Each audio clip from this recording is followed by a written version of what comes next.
Chapitre 1. Initiation de l'agent du royaume marin, voyage vers la civilisation marine. Bienvenue bien-aimé à ce témoignage sur le monde qui est sous l'océan. J'ai été initié à la sorcellerie à l'âge de 9 ans, et pendant 10 ans, j'ai servi la princesse Elisabeth et Jacqueline. Pendant 10 ans, j'ai été commandité par ces sirènes des eaux et divas. Ma mission consistait à dérober, égorger et détruire. J'étais privé de sentiments de miséricorde et d'affection. J'étais initié à la sorcellerie à l'âge de 9 ans. J'avais détruit beaucoup de vies, mon âme se nourrissait des souffrances de l'humanité. J'étais la servante de la princesse Madeleine, aussi appelée Jacqueline en magie blanche. Apparemment cette dame de la mer ressemble à une mère de 37 ans, mais cependant elle est un ange déchu immortel. Alors que je la servais, je remarquai qu'elle ne vieillissait jamais. En outre, il y a un fait qui est apparent à propos de forces qui gouvernent l'univers dans le monde satanique. Je parle de l'accélération et la rapidité de leurs manœuvres et fonctionnements, qui reflètent la prise de conscience du fait que le temps est fini, il ne leur reste plus de temps,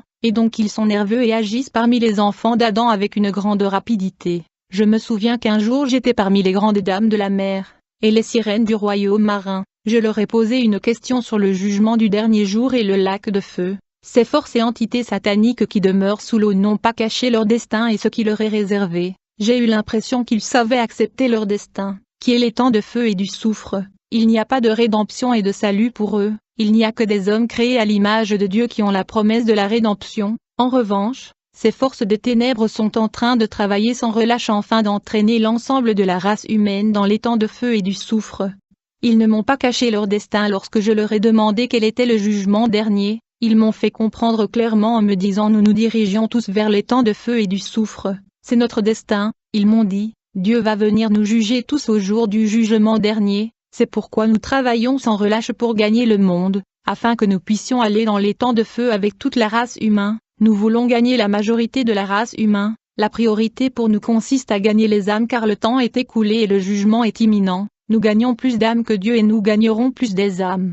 Plus tard, ils m'ont emmené voir le séjour des morts et le feu de l'enfer. Quand nous sommes arrivés en enfer, j'étais choqué, terrifié et effrayé. Bien-aimé, tu ne veux pas aller en enfer et tu ne peux pas supporter l'enfer. Cet endroit est au-delà de l'imagination humaine. À cette époque j'étais presque un démon, mais quand j'ai vu le feu de l'enfer j'étais dans la terreur. J'ai vu le feu qui était énorme et qui rugissait et des gens étaient à l'intérieur du feu qui les brûlait. J'ai vu des gens dans le feu, et vous ne voulez pas être là. Bien-aimé, j'étais la servante de la sirène Elisabeth et Madeleine. L'une des missions que m'ont confié la déesse Elisabeth était la migration des esprits marins. Le mouvement et voyage migratoire des démons aquatiques de l'univers qui est sous l'eau vers la surface de la Terre. Le diable est en train d'orchestrer de mouvements migratoires des esprits marins, allant du royaume des eaux à la surface de la Terre pour causer des destructions. Ainsi, le taux de natalité des bébés qui sont des démons marins ne cesse d'augmenter à la surface de la Terre. Il y a beaucoup de bébés démoniaques qui viennent sur la Terre ces jours-ci. Ils ne sont pas des humains mais des démons du monde des eaux en mission.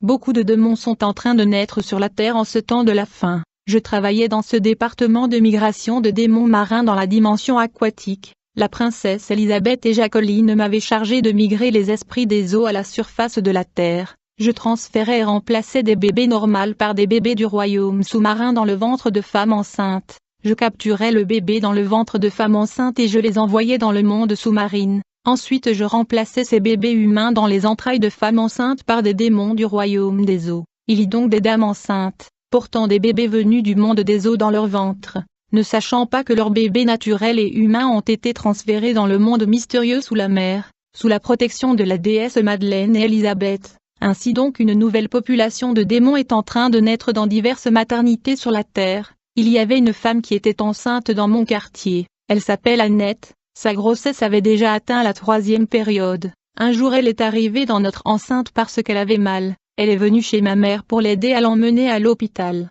C'est quand elle pleurait que son ventre était exposé. J'ai immédiatement fait une prière magique. En conséquence le bébé qui était dans son ventre était remplacé par un bébé du monde aquatique. Elle ne pouvait pas savoir ce transfert qui s'était passé. Elle pensait encore avoir son bébé, mais en réalité son bébé a été transféré à la déesse de la mer, où il sera élevé comme un démon. C'est quand elle est allée à l'église que le pasteur a vu dans son ventre un monstre hybride. Le pasteur a révélé qu'elle portait un démon dans son ventre et que son enfant avait été volé. En fait elle portait un esprit marin dans son ventre. En réalité, le bébé n'était pas un humain mais un enfant serpent du royaume des eaux.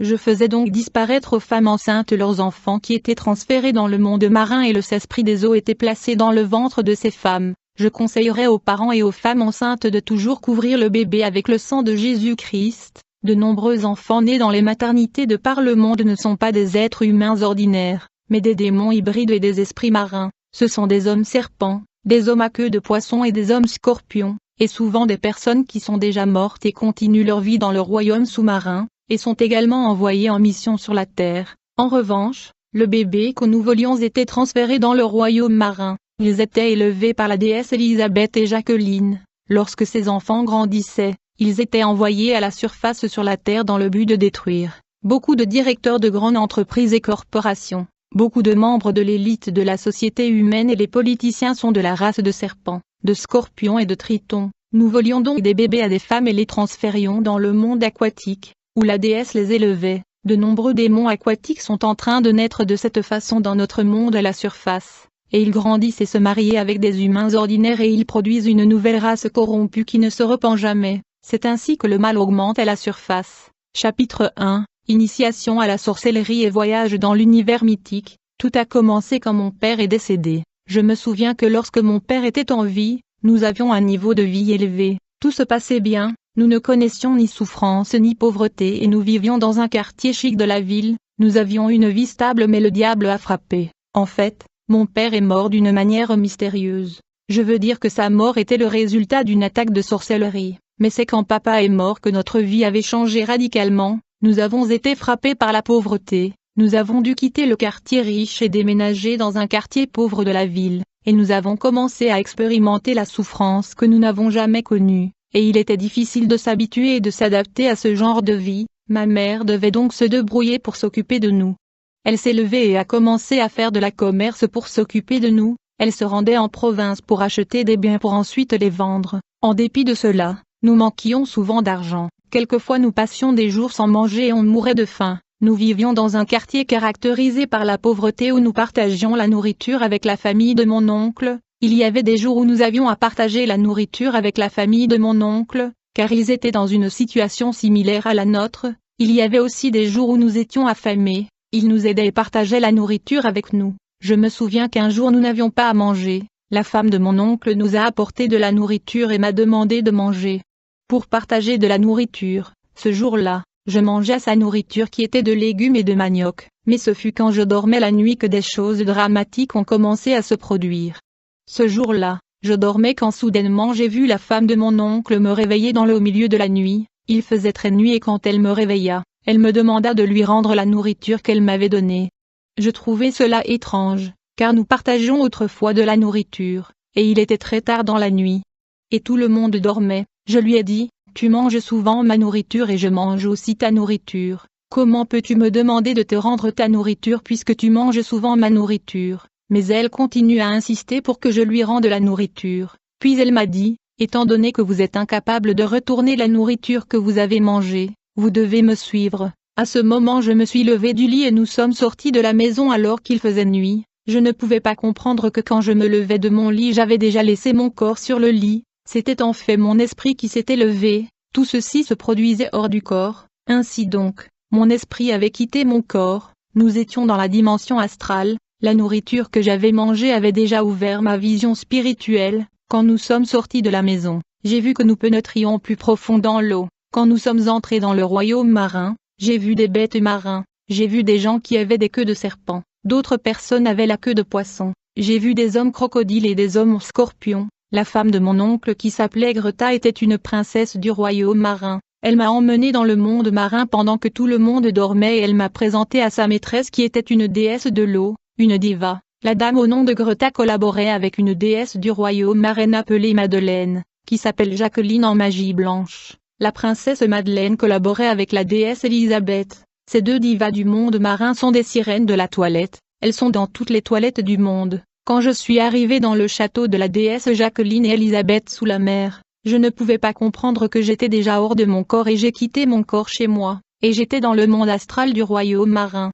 Quand nous y sommes arrivés, on m'a fait asseoir sur une chaise devant une table pour la signature de l'alliance. Puis le service du protocole de ces dames de la mer amena le livre de l'alliance et l'a placé sur la table. On m'a demandé de signer un pacte avec le diable dans ce livre, c'était en fait le livre de l'alliance de sorcellerie. J'ai refusé de signer parce que je ne comprenais pas ce qui se passait.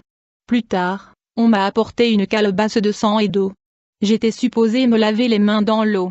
Quand j'ai fait cela, on m'a demandé de boire le sang qui se trouvait dans la calebasse. J'ai bu le sang et j'ai signé dans le livre de l'Alliance. Après avoir bu ce sang et la signature dans le livre, la dame Elisabeth et Madeleine qui était la maîtresse de cet endroit me dit, « À partir d'aujourd'hui tu nous appartiens, tu es notre servante et tu travailleras pour nous. » Ce jour-là les dames de la mer m'ont donné 35 démons qui étaient supposés me garder et travailler avec moi. Ces démons m'appelaient princesse depuis que je suis devenue princesse du monde de la sirène. Ils marchaient toujours avec moi et me suivaient partout. Après la cérémonie d'initiation, je me suis soudainement réveillée de ce rêve. Quand je me suis réveillée, j'ai été terrassée par la terreur et j'ai crié, parce que tout semblait réel, différent d'un rêve, mais j'ai pensé que c'était un rêve.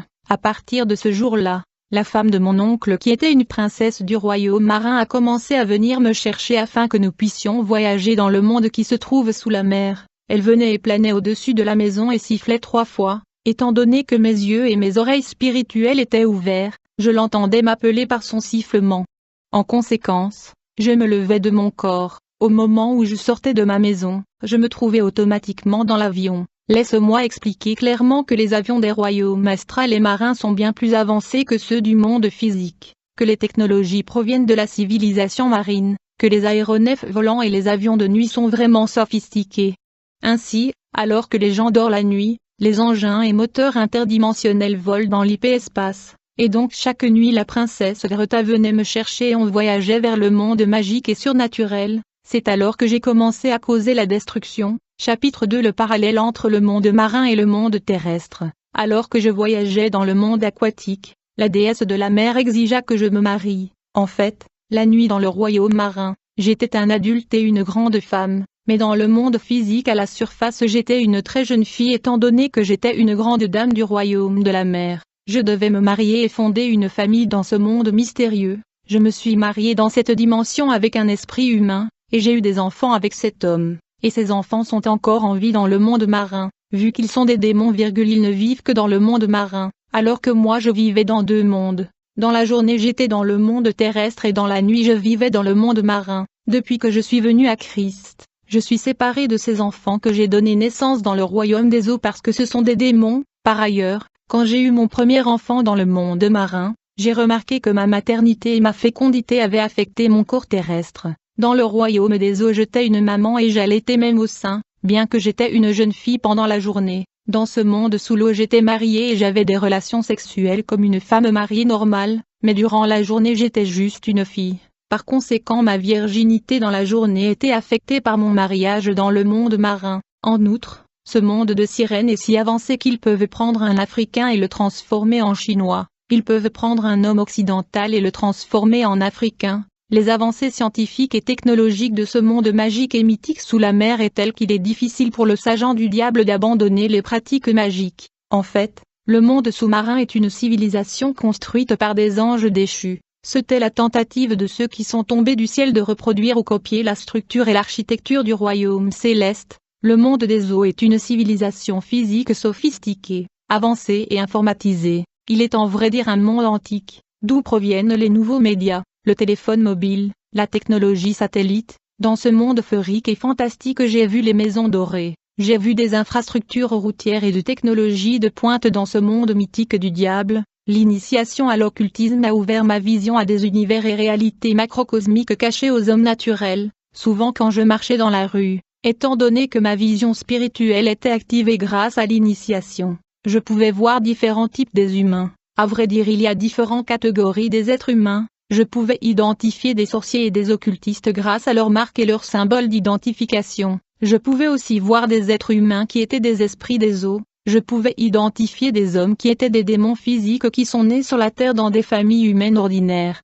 Je pouvais aussi identifier des humains qui étaient chrétiens, compte tenu du fait qu'ils avaient la marque du Jésus-Christ sur leur front. Dans Apocalypse 7, il est écrit que j'ai vu un autre ange monter du soleil levant, ayant le sceau du Dieu vivant. Et il appela à haute voix les 4 des anges à qui il avait été donné le pouvoir d'endommager la terre et la mer, en disant, « Ne détruisez pas la terre, la mer ou les arbres, jusqu'à ce que nous ayons marqué les serviteurs de notre Dieu d'un sceau sur leur front. Dans le monde spirituel, le serviteur de Satan et le serviteur du Christ ont des marques, des sceaux et des signes sur le front. Les chrétiens ont une étoile sur le front qui brille. Ils ont également le nom de Jésus-Christ sur leur front. Quand j'étais sorcière, souvent quand un chrétien sérieux marche dans la rue, j'avais de difficultés d'observer son visage à cause de la lumière, et la plupart des sorcières évitent et s'écartent du chemin de croyants à cause de la lumière qui coule et jaillit de leur front. Plus un chrétien vit dans la sainteté et la prière, plus sa lumière est vive, éclatante et brillante, plus les sorcières dans la rue seront dans l'obligation de dévier face à ce genre de croyants, afin d'éviter la lumière émise par ce croyant. C'est une lumière insupportable qui l'entoure et coule de son front que les démons et les sorcières évitent. Ainsi, pour attaquer les croyants, les démons et les sorcières tenteront toujours d'éteindre cette lumière à travers le péché. Qui peut l'éteindre? Les chrétiens ne sont pas supposés craindre les sorcières car les sorciers et les démons craignent les disciples de Christ. Selon mes estimations, 30% des chrétiens ont une lumière et une flamme de feu qui les recouvre. 70% des chrétiens ont éteint leur lumière.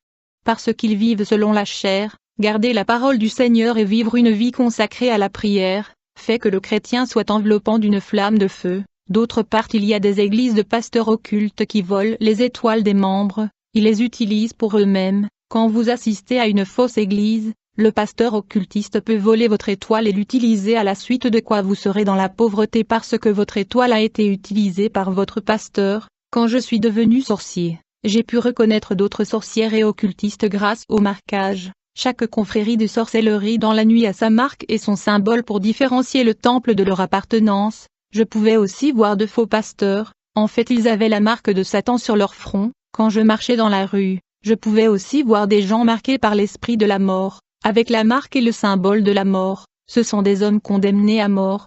Ces gens se promènent dans la ville mais la mort les suit. Je me souviens quand nous sommes allés vivre avec notre tante, j'ai remarqué que certains de ses enfants étaient déjà en sorcellerie, mais elle l'a fait.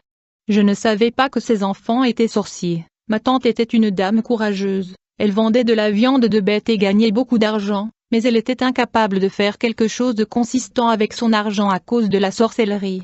Je voudrais vous conseiller de prier avant de recevoir quelqu'un dans votre maison. Vous devez connaître l'identité spirituelle de la personne que vous recevez, sinon vous serez dévasté. Dans la sorcellerie, j'enchantais même les gens qui m'ont donné de l'argent, donc quand vous voulez donner à quelqu'un votre argent, vous devez prier pour ça. Chapitre 3. La destruction de ma famille. Quand je suis devenu agent du royaume marin, la grande dame de la mer qui était mon maître m'avait demandé de détruire ma propre famille. J'ai dit non, et en réponse, la princesse des eaux a commencé à me harceler et menaça de me tuer. Elle m'a fait savoir que je mourrais si je ne me conformais pas à leur injonction. Ces esprits d'eau me pressaient contre ma volonté d'attaquer ma propre famille. J'étais supposé transférer la sorcellerie à mon frère et à ma sœur, même ma nièce et mon neveu. Et quand j'ai réussi à répandre la sorcellerie dans la famille, une des nièces a révélé que j'avais répandu la magie noire parmi les enfants de la famille. La famille a donc été divisée et ma mère a été attaquée. Et insulte de toute la famille, ses relations avec son frère et sa sœur ont été détruites. Puis la sirène Elisabeth et Madeleine m'ont demandé de poursuivre ma mère. On m'a demandé de l'empêcher de se marier. Je devais lui enlever sa beauté et garder le mariage loin d'elle. Avant tout, je devais détruire sa peau et bloquer son mariage pour qu'aucun homme ne puisse la courtiser. Plus tard, je déployais un esprit de célibat contre elle qui devait surveiller et empêcher les hommes l'approcher. En plus, je détruisis sa peau en l'attaquant avec une maladie de la peau qui a laissé sa peau se détériorer. Elle a commencé à avoir un problème de peau et le médicament ne pouvait rien faire contre cette maladie. De plus, j'ai mis un masque de vieillesse et de laideur sur le visage de ma mère afin qu'aucun homme ne l'épouse. En conséquence, quand elle marchait dans la rue, aucun homme ne l'intéressait malgré le fait qu'elle était une femme présentable. C'est le cas de nombreuses belles dames qui ne peuvent pas se marier à cause de la manipulation de sorcellerie. La déesse Elisabeth et Jacqueline m'ont demandé de détruire la beauté pour ma mère pour l'empêcher de se marier. Ma mère était sous une sorte d'embargo spirituel, elle était surveillée et elle était bloquée dans toutes les tentatives et efforts de sa vie. Beaucoup de gens, même les croyants, sont sous embargo dans le monde spirituel. Ma mère était comme cela que jusqu'à ce que l'homme de Dieu priât pour elle et le problème de sa peau furent réglés. Elle avait souffert. En plus de cela, j'étais malade tout le temps. Cette maladie était en réalité l'esprit de dépense et de gaspillage déployé contre ma mère afin de mettre son entreprise en faillite. Chaque fois que ma mère avait de l'argent, Le monde obscur me commandait de tomber malade afin que ma mère dépense tout l'argent sur ma maladie. Ma mère a remarqué que cette maladie était devenue chronique, et constituait une menace pour son entreprise, qui lui permettait de prendre soin de sa famille.